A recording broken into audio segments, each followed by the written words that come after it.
Thank you very much, Francis, and thank you to Owen for inviting me here. I'm absolutely honored to the nines for being able to moderate a panel with these kind of distinguished presenters. I am not pretentious. I'm in bifocal denial. So if I have to glance down, I have to actually, if I have bifocals, it means I'll be old. So I have to take my glasses on and off. So I'm just going to make a brief introduction, and then I will be moderating after Professor Greeley and Professor Farahani speak. So all day we've heard that neuroscience has entered the legal arena at a very fast clip. And I think it's fair to say, and a little encouraging to say, that it's here to stay. G to I notwithstanding, that problem will be explored and likely solved in the future, but neuroimaging is being used in the I case, sometimes appropriately and sometimes inappropriately, but is being used now, and there are ways to do it better or to do it worse. So the brain itself is now the star of discussions regarding all manners of mental states, largely because of advances in neuroimaging and in genetics. So I'm glad you heard this morning from Dr. Aguirre the real description of what an fMRI and a PET scan does. So you'll allow me a little bit of leeway and a little bit of colloquialism when I say with PET scanners and with fMRI, we can actually peer into a working, thinking brain.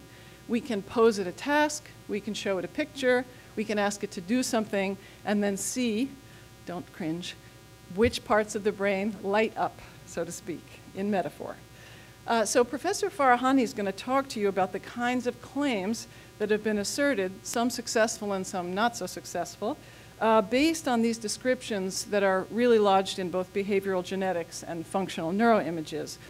So these are arguments which make inferences about the role of your genes and neural networks in causing legally relevant behavior like impulsivity, aggression, incapacity, or addiction.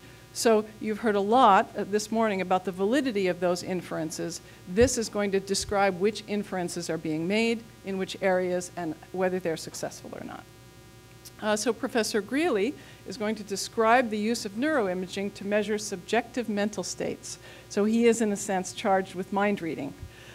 In this case, they're used to elucidate mechanisms of memory, the detection of truth or deception, and the detection of pain. So it's obvious to everyone in the room that taking a subjective mental state and representing it physically or with objective data is something that would revolutionize all of civil law, all of criminal law, and all of society. So it's a pretty tall order. I believe you're going to hear cautionary notes from both speakers. Is the science ready for prime time? Is it replicable? Is it reliable? Is it more prejudicial than probative? Is a picture worth 1,000 words?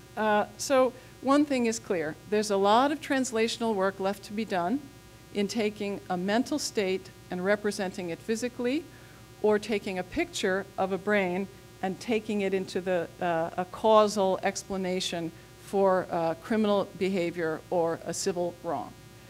So I want to turn over the podium now to Nita Farahani, who's going to talk about the first problem.